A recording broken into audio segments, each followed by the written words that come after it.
Nations Green Ambassador Gerard Nsengiyumva, Special United Nations Green Ambassador Gerard Nsengiyumva, Special United Nations Green Ambassador Gerard Nsengiyumva.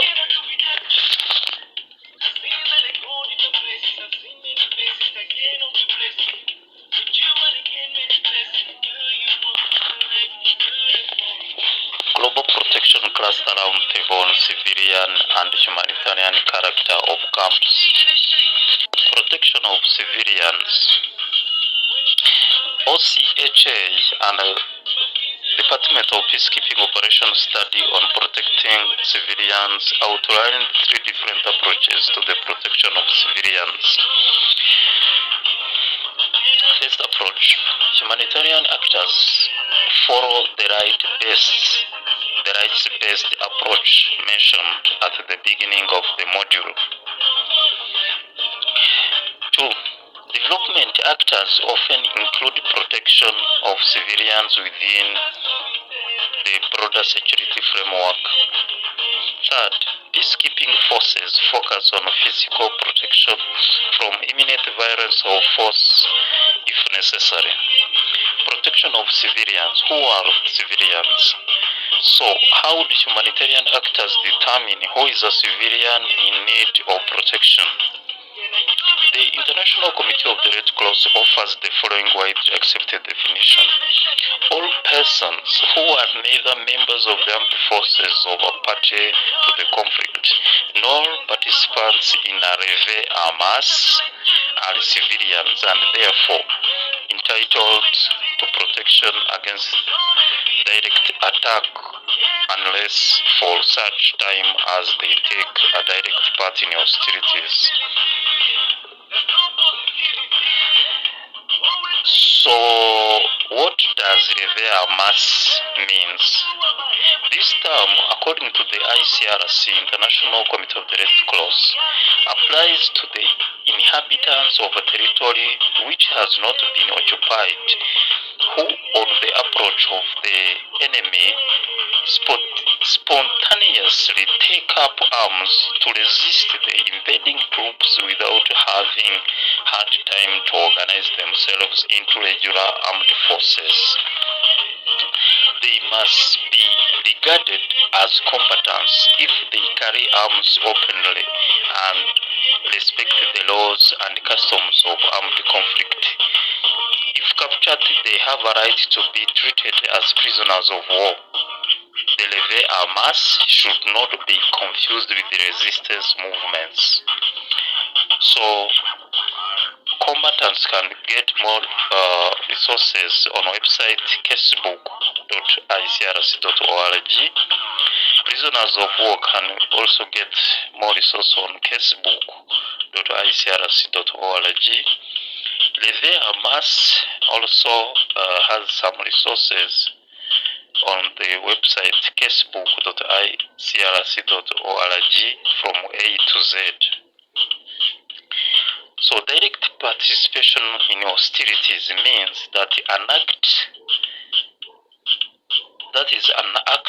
only qualifies as direct participation in hostilities when all the following criteria are met. 1. Threshold of harm.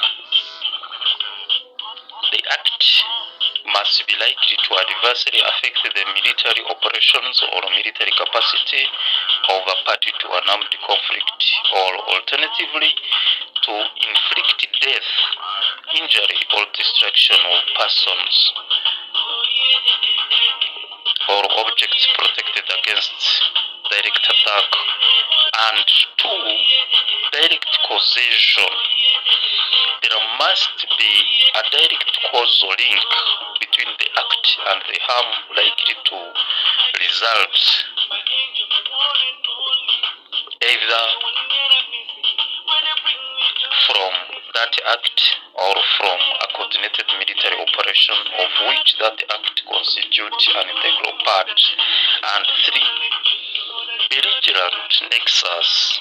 The act must be specifically designed to directly cause the required threshold of harm in support of a party to the conflict and to the detriment of another.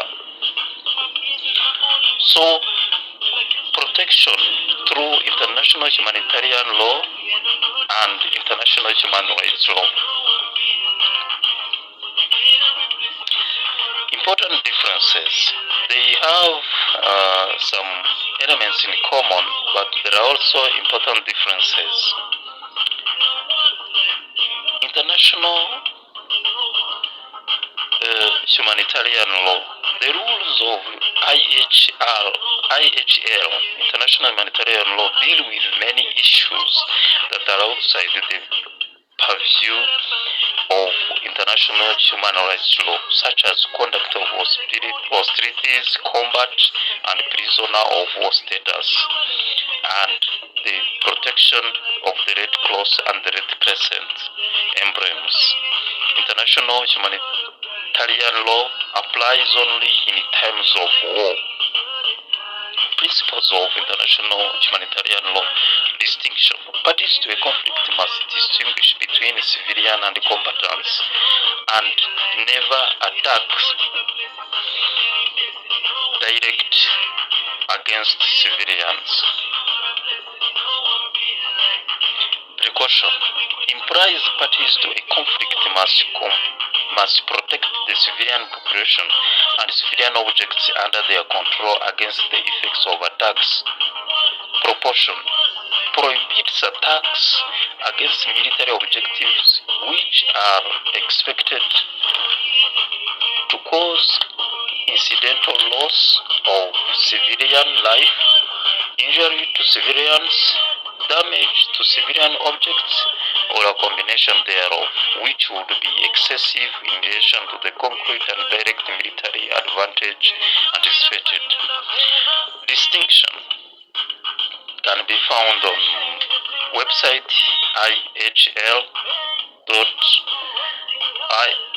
I repeat, the website IHL-databases.icrc.org.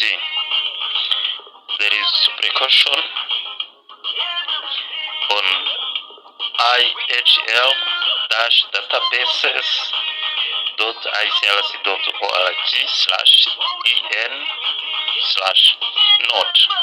The two bodies of law, international humanitarian law and international human rights law, aim to protect human life, prohibit torture or cruel treatment, prescribe basic rights for persons subject to a criminal justice process, prohibit discrimination, comprise provisions for the protection of women and children, and regulate aspects of their right to food and health. Both bodies of law in situations of armed conflict complement one another. International human rights law deals with aspects of life in peacetime that are not regulated by international humanitarian law, such as freedom of the press, the right to assembly, to vote, and to strike.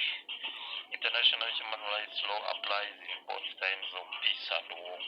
International human rights law, which applies at all times, including during situations of emergency and conflict, sets out the basic protections that all individuals are entitled to.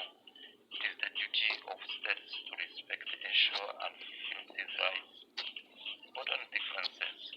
It is important to differentiate between international humanitarian law and international human rights law. While some of their rules are similar, these two bodies of law have developed separately and are contained in different treaties.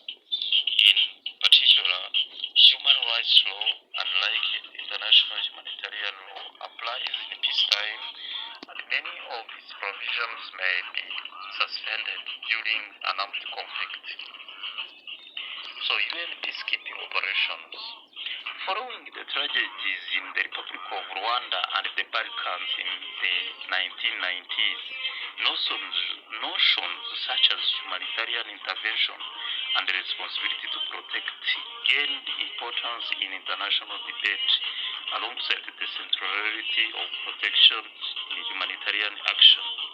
As of the year 2018, there were 14 United Nations peacekeeping operations around the world. Of those missions, 8 were mandated to protect civilians. This means they are authorized to use all necessary means up to and including the use of lethal force to prevent and respond to threats of physical violence against the civilians and without prejudice to the responsibilities of the host government. Principles of protection of civilians mandate in UN peacekeeping. So government and peacekeepers. Governments have the primary responsibility to protect civilians. Peacekeepers mandate to protect civilians have the authority and the responsibility to provide protection where the government is unable to or unwilling to act. Whole of mission activity. Implementing a protection of civilians mandate is a whole of mission activity, not only a military task which embodies an active duty to protect. Protecting civilians is done in cooperation with humanitarian actors and with respect for humanitarian principles.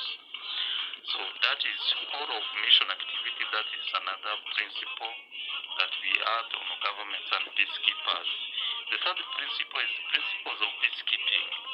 The protection of civilians mandate is consistent with the principles of peacekeeping, which includes the consent of the host state, impartial mandate implementation, and the use of force only in self-defense or as authorized by the UN Security Council. The protection of civilians is a priority mandate pursuant to UN Security Council resolutions.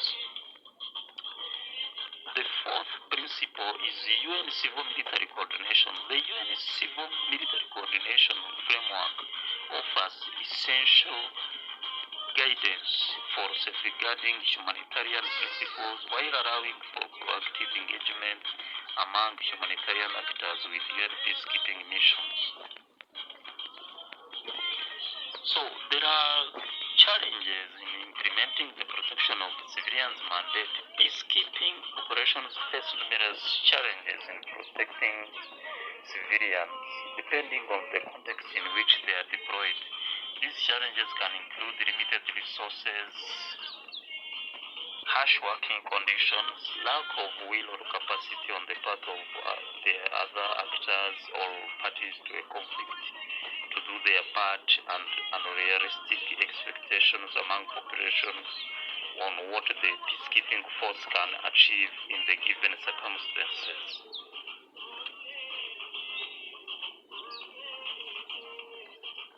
So this marks the end of Module 1. The Module 2 is protection in humanitarian action. Thank you very much for listening. Thank you very much for watching. I'm Special United Nations Green Ambassador Gerard. Thank you. I'm Special United Nations Green Ambassador Gerard. Thank you.